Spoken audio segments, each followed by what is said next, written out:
Hello, everybody. I am live. I am now going to go post this on the website. Link to join. Link. Delete. Paste. Highlight. Bold. Link. Enter. Edit. Dink. Update. Update.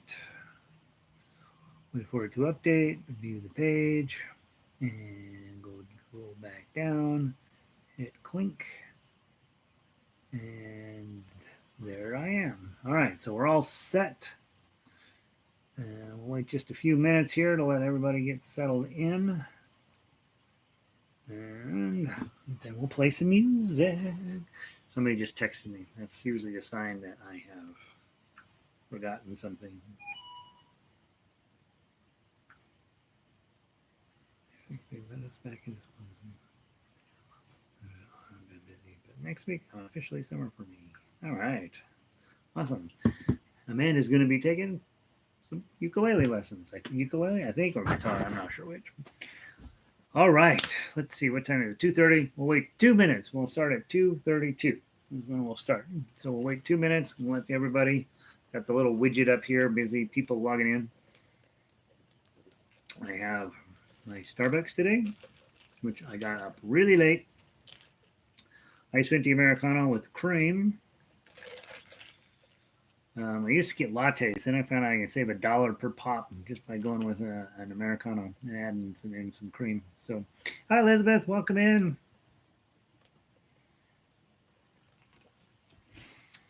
And as a great example, those of you guitarists who like to sneak in here, hide out in that widget up there, feel free to say hello. I think you got your little chat box. I think it's right there. Feel free to say hello. It makes me feel like we're getting to know one another. This is a great song, by the way, today. I hope that you guys had a chance to take a look at it. It's really old-fashioned, 1862, right dead square in the middle of the American Civil War. Stephen Foster was knocking this out. So I think when you think about the fact of what was going on in his time, and this is what he was producing, I think that we'll be just fine making it through this little hiccup we got going on here. Arlo, how did you get my barcode? Arlo, I am so wildly far behind on email. It's probable that I got it. I have not. I bet I have. Well, I could tell you how many I have. Let's see. Let me just tell you. The number that I haven't read is in the hundreds. Let me think here. I can usually go through them pretty quick, but I have, let's see if this tells me, 173 unread emails. So, yeah, I probably got it. But I haven't spent, the whole week has gotten away, probably since Thursday of last week. Actually, you know when it was? On Wednesday, I went and got my teeth done. That's the last day I was able to check email effectively. So, yeah, I'm crazy far behind on that, and but I'll get caught up. So thank you for sending it to me. Please know that you know how it is. I do read emails eventually, but sometimes it's kind of brutal by the time I get to them. Kathy, so delighted you're back, and I just got your message. I am going to check that and give it a thought. I see that your version of this is set up a little bit differently from the one I had on. I appreciate that. I really do. When somebody sends me an email and says, "Hey, I'm used to hearing it this way. You've got it this way. What the heck?" It gives me an opportunity to go through. A lot of times they're right. A lot of times they're like, "Yep, this should be in a different way."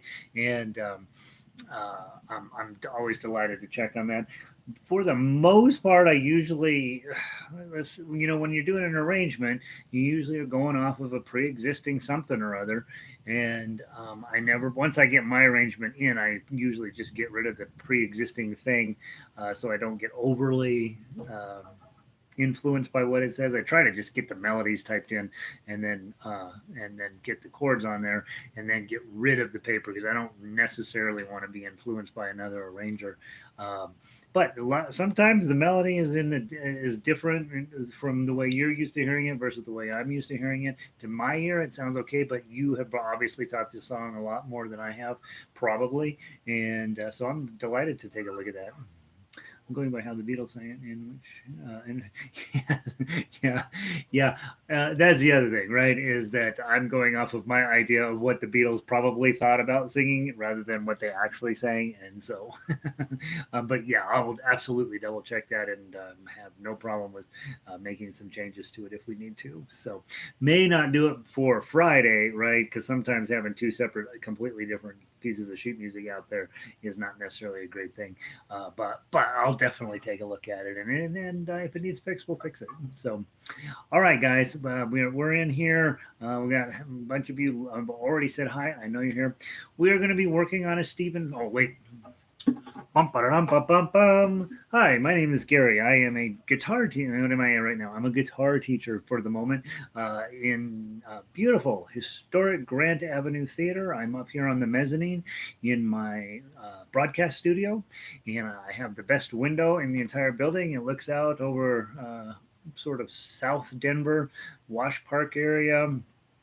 I can see the top of another church down there off of Logan Street. That's the church. The church I can see is the Cannabis Church, and so you can go there. And I don't know what they do there, but they celebrate the religion of cannabis, and so I can see that from here.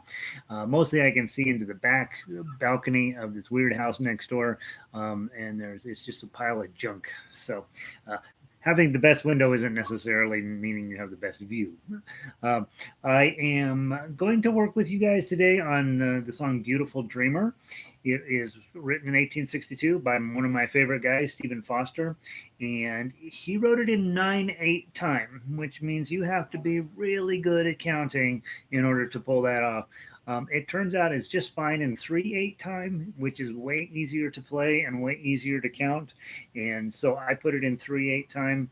The only thing that results in that is you end up with some kind of long notes but they'd be just as long in 9/8 time. They just look a little weird on the page.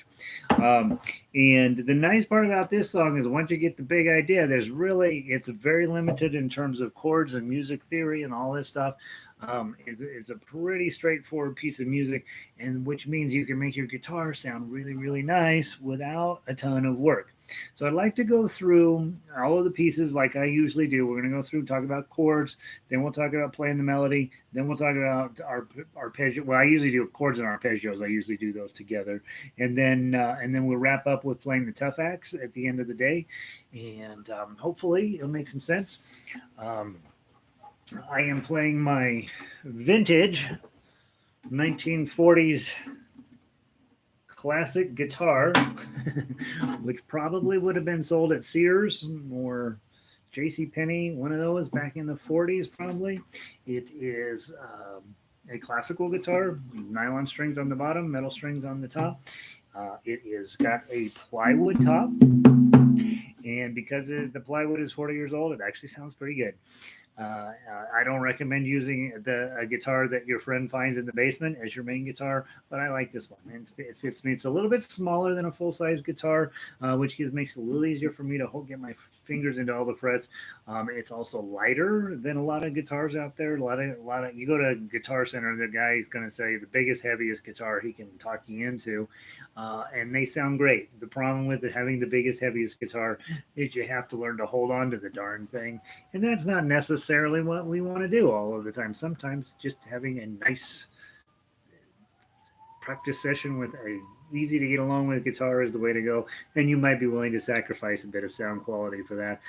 I have always thought with guitar that when you get ready to go up and do a performance or do something on stage, you want to have the best guitar available to you at the time and play that one, which means that a week before the concert or the week before you're going to do whatever you're going to do for other people, you get out the good guitar and you play that.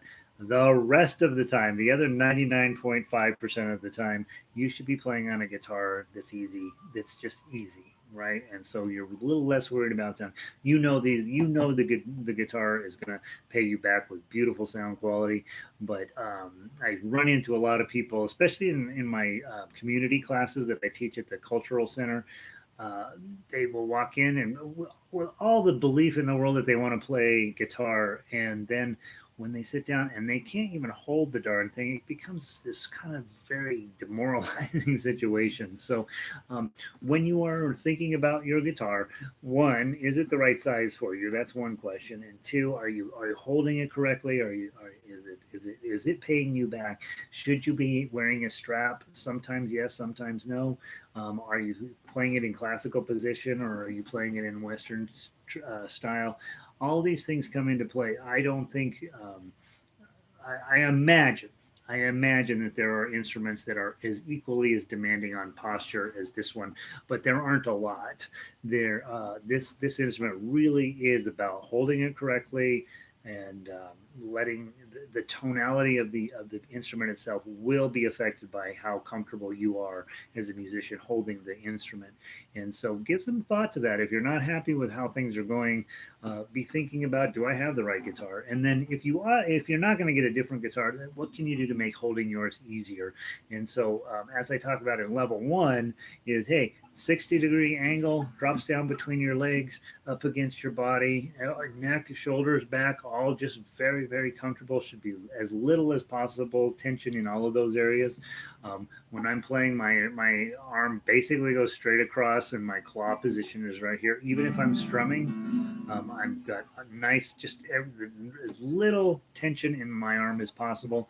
And up here, I like this. I like this just to be where if I drop my hand, it just drops straight down. That's what I like. You will notice as I'm playing, I have this tendency to get a little chicken wingy. I'm working on it. Not very hard, but I am trying to do less of that. So just think about if you are coming back to guitar or you've been in guitar a while, is the instrument cooperating with you? Okay, because you don't want to hold yourself back for no reason. All right, let's run through the chords. All very, I think they're all level one chords, right? They are. So we don't have anything other than the level one chords in here, which is delightful, right? So A chord, you should be an expert at that one.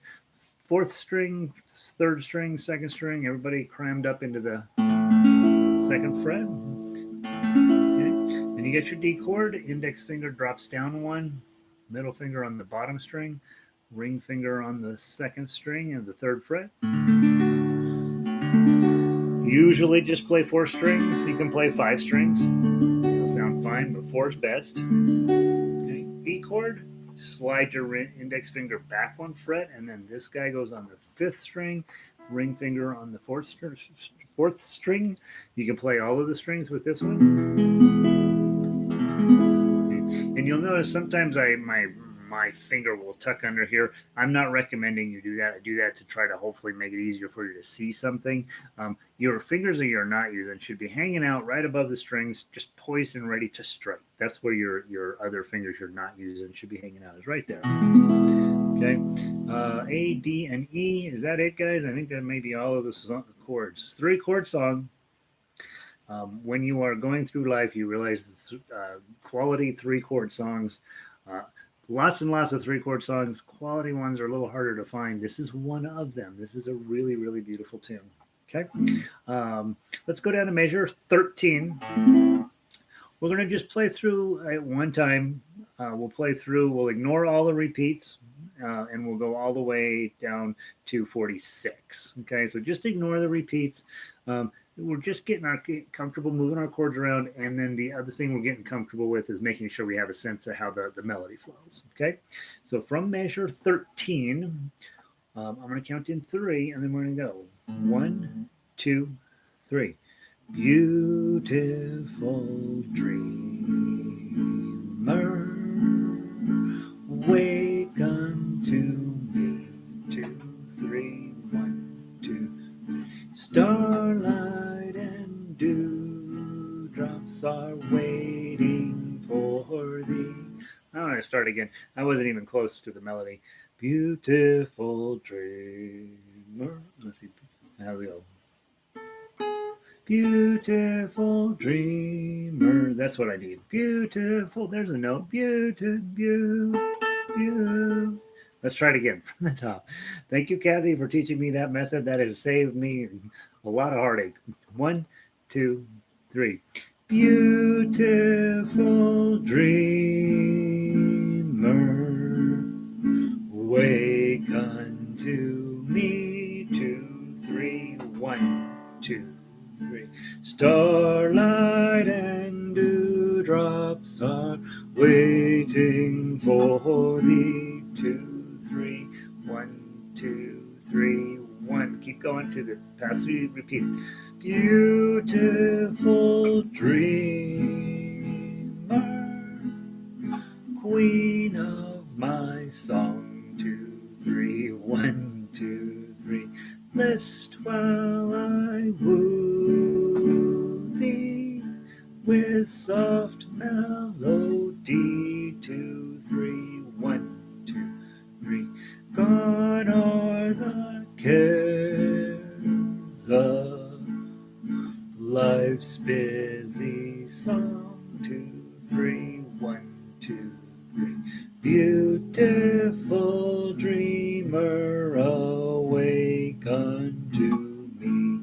2, 3, and so on. So that's a basic, horribly sung thing we're trying to figure out. That's the basic idea, right? The repeats on this are a little bit tough. You're gonna do the first two verses in measures 13 through 24. You're gonna do those first two verses. Then on the second time through, where it's moonlight have all passed away, then you're gonna go into the beautiful dreamer section. Okay, so you're gonna do two verses and then the beautiful dreamer section. Then you're going to go all the way back, do two more verses, and then do the beautiful dreamer section again. Okay, so you end up with verse, verse, chorus, verse, verse, chorus, and so the sheet music the repeats can be a little confusing on this one. But I did write them out up on the top upper left of the song. Okay, so that's the basic idea of the song. We'll probably go through after I've done the melody with you guys. We'll probably then talk about how to turn 1, 2, 3 into 1, 2, 3, and you probably will want to do a 6 count on something like this. 1, 2, 3, 4, 5, 6. 1, 2, 3, 4, 5. But maybe not, because you're in 3/8. Sometimes 6 isn't that great, and so sometimes you may just want to stick with the 3 beats. So let's talk about the introduction. Basic. You're setting the stage to drop into this song. The song takes a while to perform, and then you're going to wrap up on the outro with the same, almost identical notes and idea as the intro. Okay, so again, pretty common, have an intro and an outro that are bookending the song. That's what we're after. So let's walk through the melody part, the guitar line of the intro. So the first 12 measures. I'm going to start on a 5. Okay, and you're going to go clear up to 10. So first of all, make sure you know where your 10 is on your guitar, and then be thinking about what is going to be the best solution for the notes up here in the beginning. I'm probably going to put my pinky on 5, which puts my index finger on 2, and then use my ring finger for the 4. Now I have every single fret covered that I'm going to need through measure 6. Okay, so when I play, so I'm playing in second position. The 3 that shows up in measure 4 is going to get covered by my middle finger, and the 4 that shows up in measure 1 is going to get covered by my ring finger. Okay, so we're playing in second position to survive this first 6 measures. So let's play that nice and slow. 1, 2, 3.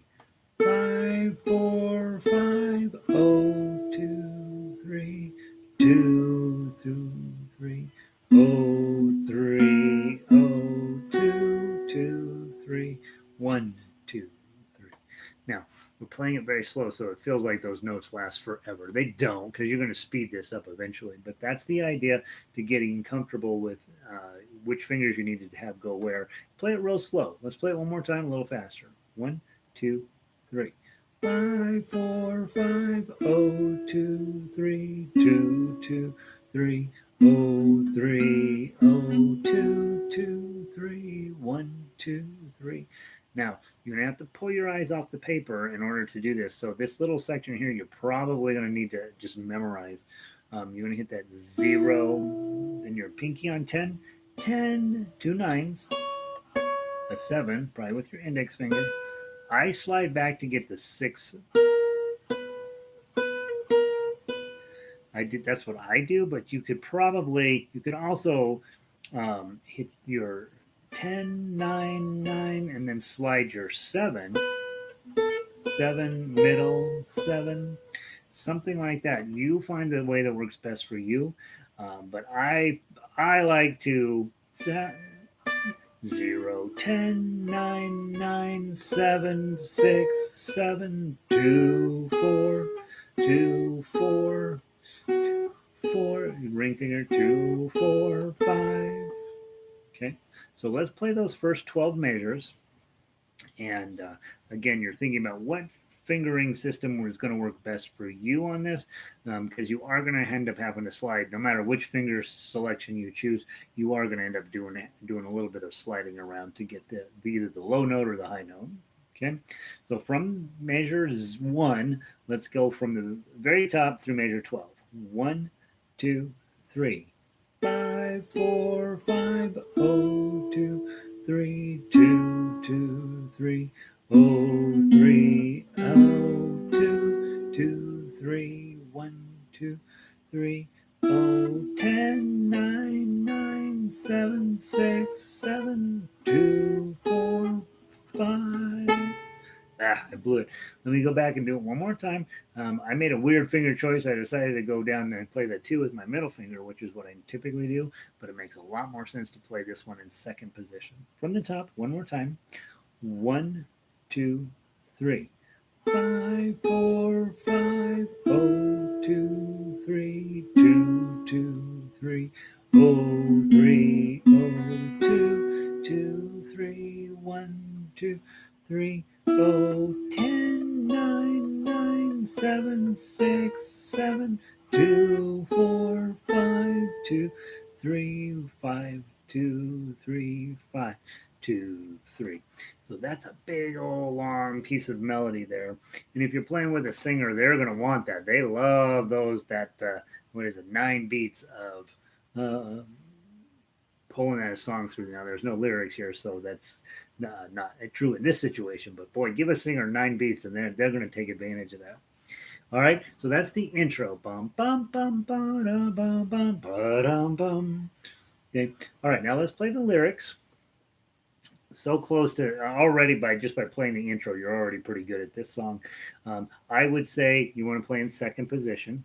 Okay, that'll make the most sense. From measure 13, 1, 2, 3. 5, 4, 5, 0, 2, 3, 2, 2, 3, 0, 3, 0, 2, 2, 3, 1, 2, 3. 0, 4, 2, 2, 0, 3, 3, 2, 0, 2, 2, 3, 1, 2, 3, go back. 3, 2, 3, 2, 3, 2, 3, 1, 2, 3.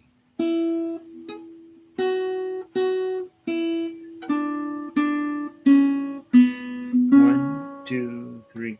Okay, I'd like to play that one more time. Okay, I got so busy focusing on going back and doing it a second time that I lost my head as to where my position I was playing. When we get to the measure 24, you just go back and do that little section again. So let's do it as if it's the second time through. Let's go to measure 13. This is the last time through, and then we're going to carry it on into the chorus. Okay, so get from measure 13. 1, 2, 3. 5, 4, 5, 0, 2, 3, 2, 2, 3, 0, 3, 0, 2, 2, 3, 1, 2, 3, 0, 4, 2, 2, 0, 3, 3, 2, 0, 2. 1, 2, 3. 1, 2, 3. Oh, 3, oh, 1, 2, 3, 2. 3, 2, oh, 2, 2, 2, 3, 1, 2, 3. 5, 4, 5, 2, 2, 3, 7, 2, 5, 4, 5, 2, oh, 2, 3, 1, 2, 3. 5, 4, 5, oh, 2, 3, 2, 2, 3, oh, 3, oh, 2, 2, 3, 1, 2, 3, oh, 4, 2, 2, oh, 3, 3, 2, oh, 2. 9 beats through there. That repeat is now going to take you all the way back to 13. Okay, so now we're going to do the last two verses, Beautiful Dreamer, Out in the Sea, and then Over the Streamlet, Sweet Vapors Born. Okay, so we're going to do those two, and we're going to just play all the way straight through the end. You've now met all of the notes, so we're starting at 13. We're going to do verses 3, and then 4, and then the chorus, and then the outro. So we're going to play all the way straight through to the end. And again, with this song, when we're playing melody, it's just basically mostly hanging out in second position. That's going to get most of your business done. When you at measure 25, when you enter into the chorus, there's a good argument for jumping down into first position. But for the most part, we're going to play this whole song in second position. Okay, from measure 13, verse 3, here we go. 1, 2, 3. Beautiful, oh, 2, 3, 2, 2, 3, oh, 3, oh, 2, 2, 3, 1, 2, 3, oh, 4, 2, 2, oh, 3, 3, 2, oh, 2, 2, 3, 1, 2, 3, 1, 2, 3. 5, 4, 5, oh, 2, 3, 2, 2, 3, oh, 3, oh, 2, 2, 3, 1, 2, 3, oh, 4, 2, 2, oh, 3, 3, 2, oh, 2, 2, 2, 2, 3, daggone it. Ready to the chorus and go.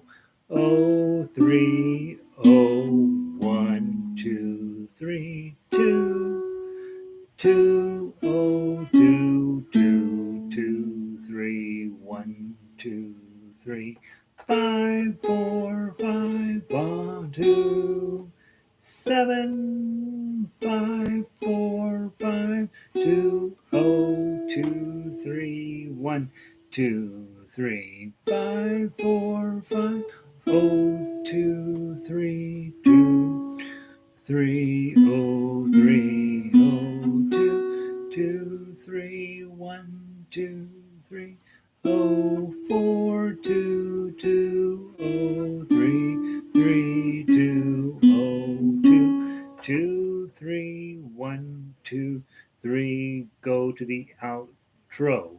Oh, 10, 9, 9, 7, 6, 7, 2, 4, 5, 2, 3, 1, 2, 3, and so on. Okay, and just make sure you're always holding that last note to wrap up the song. All right, that's the melody. Kind of a pretty song, and certainly doesn't feel like a song from 1862. It feels like a song from much later in time. I think Stephen Foster was about 100 years ahead of his time, and Tiny Tim was exactly 10 years ahead of his time. And so I think those two guys for sure were dropped down into the wrong eras. Now, let's go through and talk of the tough acts. Okay. And the thing with tough acts is that in lots of the places where we would typically go, we're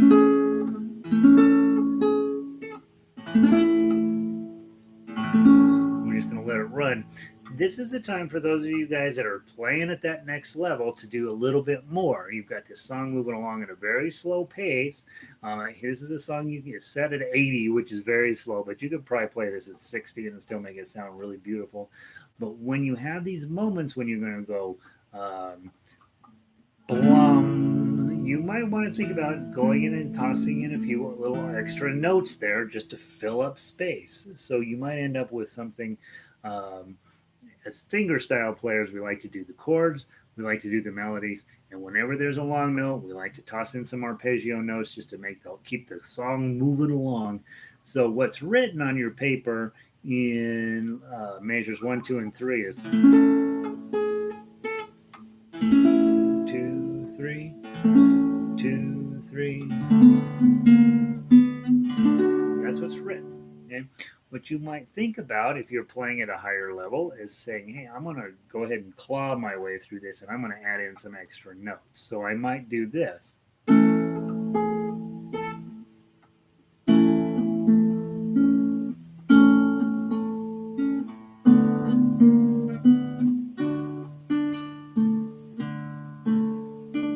Okay? So I've added in a few extra notes in measures 2 and 3 just to fill up time. Okay? And you don't have to do that, but it's actually is what you probably want to do with in guitar in fingerstyle, especially once you get your claw in good shape, is to be thinking about every eighth note is something. There's always something every eighth note. And if you can kind of get in that habit where your guitar just never has a chance to rest, you just keep coming at it with more decorative notes in there all of the time, you'll end up sounding a lot more professional very quickly. And you probably obviously don't do it every single time in every single location, but most places, most of the time, and that will bring you a lot more power to those moments when you don't do that. So if you're busy with all these eighth notes in here, and then all of a sudden you get and you do, that's going to bring a lot of attention to that moment when there's nothing else going on. And so that's one of those things is you're thinking about in terms of being an extemporaneous player, is when can I just add in extra chordal notes just to fill up space, and when should I not do that? Okay, so I'd like to play through the melody or through the intro tough act style and see what that sounds like. Okay, so I'm starting with my bar chord A and my pinky on 5. That's where I'm going to start with, and then I'm going to be moving my pinky to that 5, 4, 5, and then I got to switch to a regular A because I need this first string open to make the melody work. Okay, from the top, 1, 2, 3. I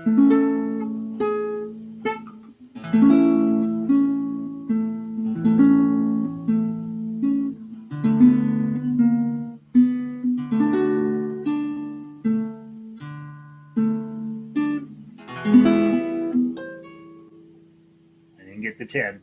You got to be ready for that. Here's your E chord.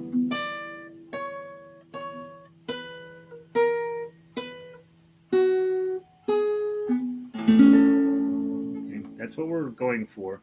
Now, you have 9 beats in measure 10, 11, and 12. That is a perfect location to add in what I just talked about. And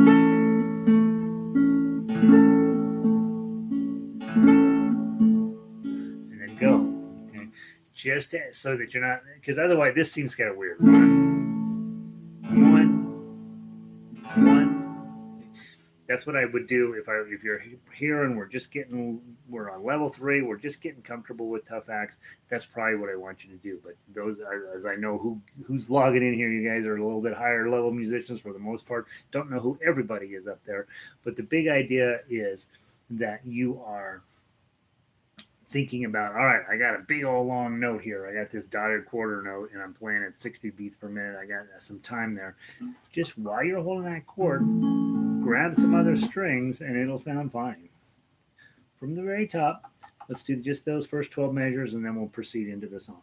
1, 2, 3.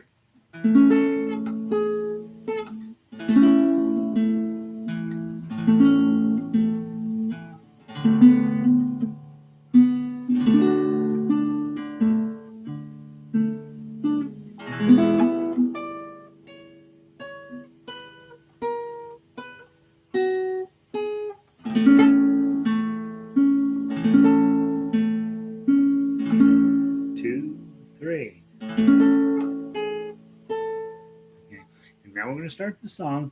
Let's go through just one time through the chorus or through the first verse. That's all. Obviously, you're going to end up playing it 4 times, but let's just go and micromanage the first time through. Okay. So measure 13. This chord shape, by the way, guys, is not a beginner chord shape. This is pretty hard to do. You got your bar on 2 and your pinky on 5. I noticed last week when I was playing so much guitar that this finger just gave up the ghost, right? And I ended up having to take Advil to get this swelling down and all this stuff. Um, when you're a fingerstyle player, this is going to be a normal thing, but it is not easy to do.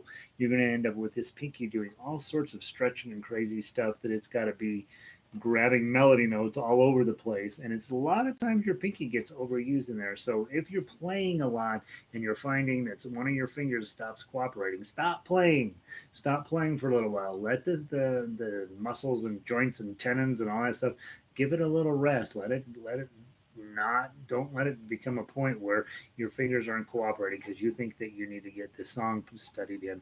Last week I felt like, gosh, I got to get all this music written for all these people, and I ended up with the problem. I took a couple days off and things calmed down a little bit, and that's what you need to do. Okay. All right, let's go through. We'll play from measure 13 into 24. Anything interesting comes up, we might stop and talk about it, but let's just play the first verse. 1, 2, 3. 2, 3.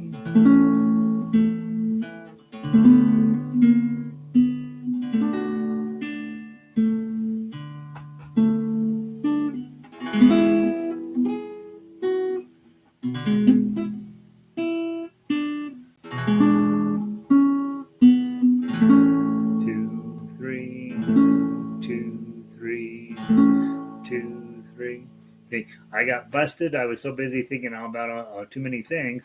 When you get from measure 19 and you got that nice little E chord, then you got 4, 2, and you still need to be on that E chord at measure 20.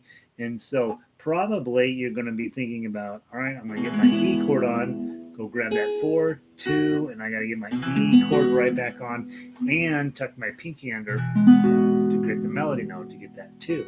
So I got busted there. And then, of course, once you're in that E chord, then it's easy then to get over to that 3 at measure 21. Okay? And then we have all those long notes in 22, 23, and 24. Probably want to toss in a little bit of arpeggio through there. Okay? Let's try just that section again. Measure 13 through whatever, through 24. 1, 2, 3.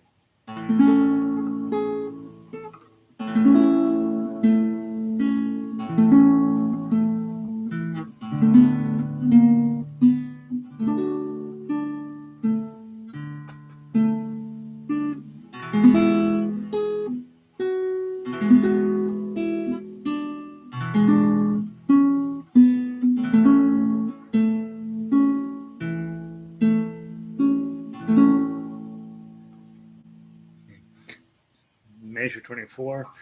I was thinking I put the A chord in there, and I thought, should I do some additional doodly doos? And I'm like, no, that's a section. That's a moment when you might not add in any eighth notes in there as blom, and that's going to send your audience a message. Hey, we're getting ready to go back and start over again. Give them a nice long chord there. Sounds kind of pretty.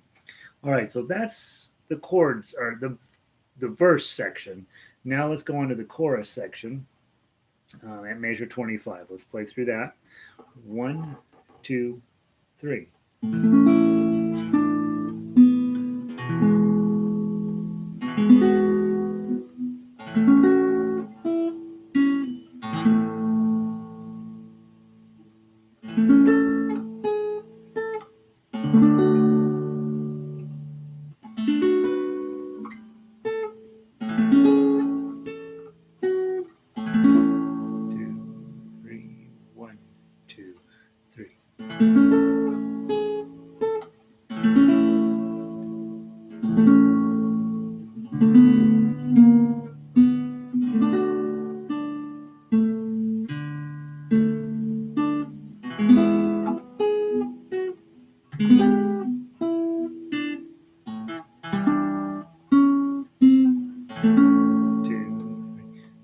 that's the same thing. I got busted the same exact problem right there. So guess what Gary needs to work on, right?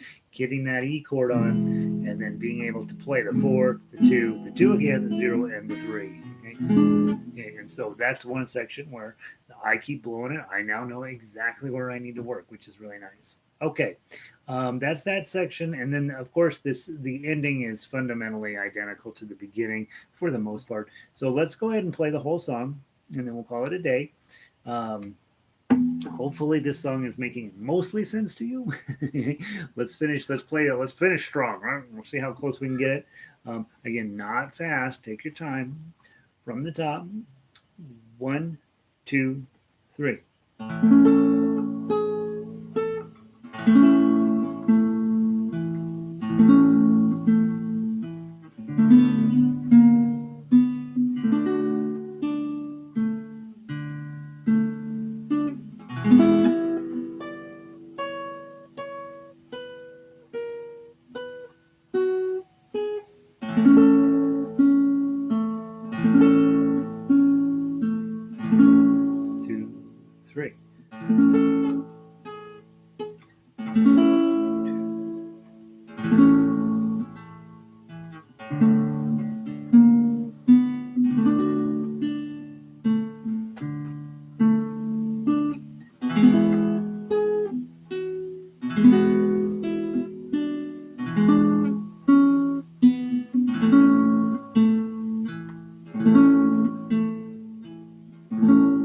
Back one more page.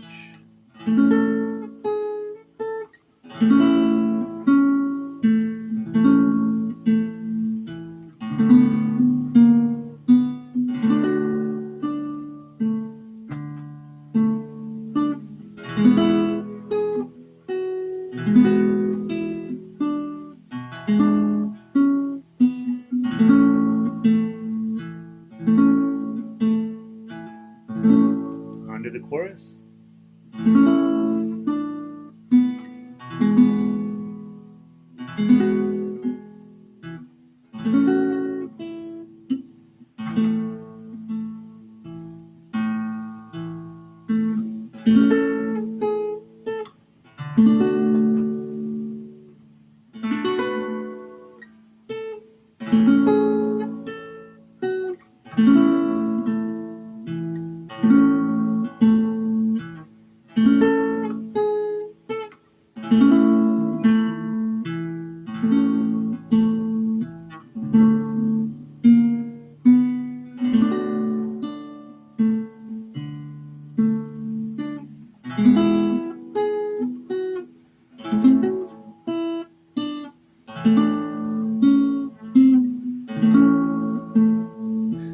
Back 2 pages.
Okay, still holding the chord and letting the guitar ring out.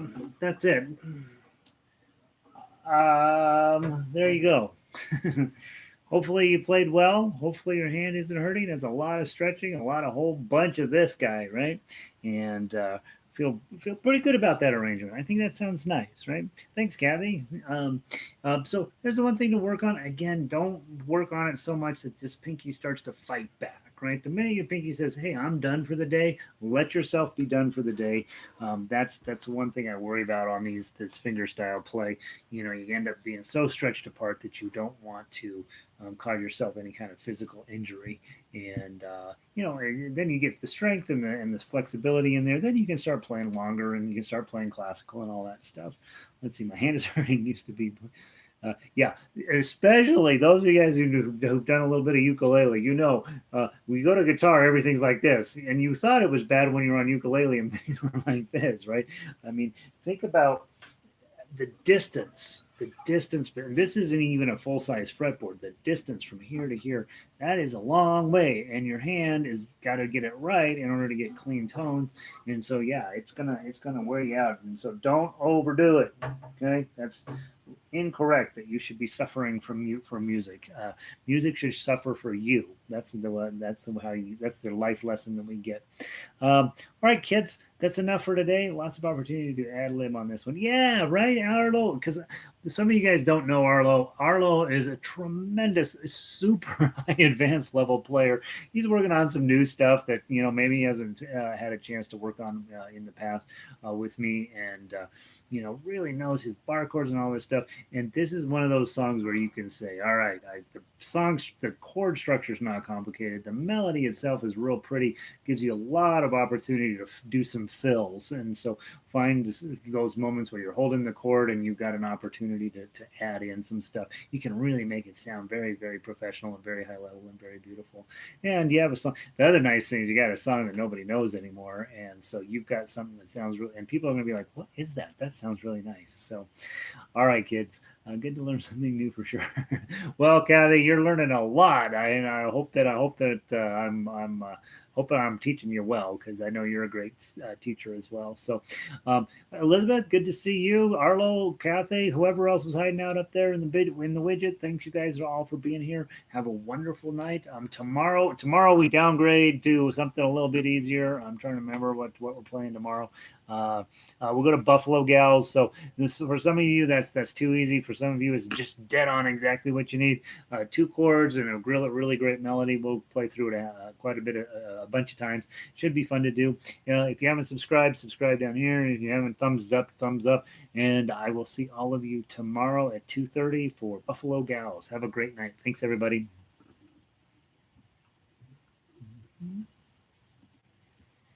Mm-hmm.